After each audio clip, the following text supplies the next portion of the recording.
അല്ല, അത് അന്വേഷിക്കണമല്ലോ, ഉറപ്പായിട്ട് അന്വേഷിക്കണം. കാരണം പാർട്ടി സെക്രട്ടറിയുടെ കയ്യിലും മുഖ്യമന്ത്രിയുടെ കയ്യിലും പരാതി കൊടുത്തിരിക്കുകയാണ്. ഒരാൾ പണാപഹരണം നടത്തി എന്നുള്ളതാണ് കേസ്.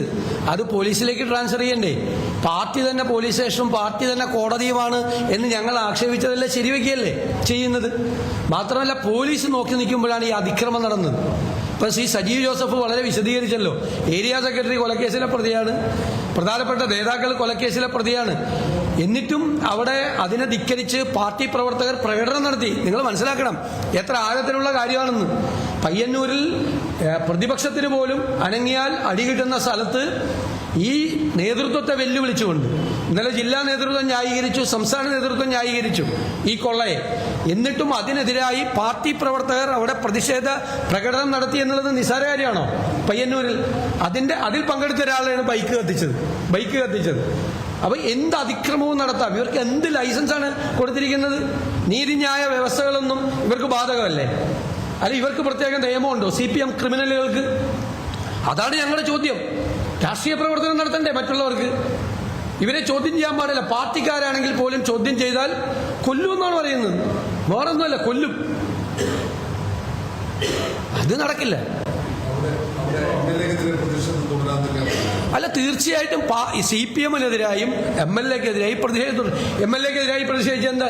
എന്റെയൊക്കെ വീട്ടിലേക്ക് എല്ലാ ആഴ്ച മാർച്ചാണ്. വീടിന്റെ അകത്ത് വരെ കയറി കഴിഞ്ഞ പ്രാവശ്യം. ചെടിച്ചട്ടിയൊക്കെ തല്ലി പൊളിച്ചു വീടിനകത്ത്. എന്റെ സ്വകാര്യ വസതിയാണ്, ഔദ്യോഗിക വസതിയൊന്നുമല്ല. എന്റെ സ്വകാര്യ വസതി അകത്ത് കയറി അവിടെ നിന്നിരുന്ന് എന്നെ കാണാൻ വന്ന ആളെ തല്ലി.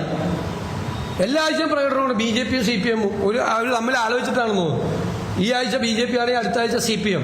കഴിഞ്ഞ 5 കൊല്ലമായിട്ട് എന്റെ വീട്ടിലേക്ക് എല്ലാം പ്രകടനം നടത്തിക്കൊണ്ടിരിക്കുക. ഞങ്ങളാരും അതിനെതിരായിട്ട് അസഹിഷ്ണുത കാണിച്ചില്ലല്ലോ. ഞങ്ങളാരും അവരെ തല്ലി ഓടിക്കാൻ നിന്നില്ലല്ലോ. ഞങ്ങളൊരു പ്രതിഷേധ പ്രകടനം പോലും നടത്തിയില്ല. എന്നോട് വിളിച്ച് ചോദിക്കുമ്പോൾ ഞാൻ പറയാം നടത്തട്ടെ എന്ന് പറയും. അവർ നടത്തി, അവർ പോട്ടെ. അവർക്ക് പ്രതിഷേധിക്കാൻ, പ്രതിപക്ഷ നേതാവിനെതിരായി പ്രതിഷേധിക്കാനുള്ള ജനാധിപത്യ സ്വാതന്ത്ര്യം അവിടെ ഇല്ലേ? ഞാൻ എണ്ണിത്തരാം. എല്ലാ ആഴ്ചയെന്ന് പറയുന്നത് ഞങ്ങളുടെയൊക്കെ വീടുകളിലേക്ക് നടത്തിയാണ്. ഇവരുടെ ഒന്നും പാടില്ല. ആരാ ഇവരാരാ? നടത്തിക്കഴിഞ്ഞാൽ പ്രഖ്യാപിക്കുകയാണ് ഏരിയ സെക്രട്ടറി. ഈ മുഖ്യമന്ത്രിയുടെ സ്വന്തം ജില്ലയിലല്ലേ ഈ വൃത്തികേട് നടക്കുന്നത്, ഈ തോന്നിയാസം നടക്കുന്നത്? ഇദ്ദേഹം ഇതിനൊക്കെ കുട പിടിച്ചു കൊടുക്കുകയാണ്. എന്നിട്ട് ആഭ്യന്തരമന്ത്രിയാണെന്ന് പറഞ്ഞ് ഞെളിഞ്ഞിരുന്ന് ആ കസേരയിലിരിക്കുകയാണോ? എല്ലാ ക്രിമിനലുകളെയും സംരക്ഷിക്കുക.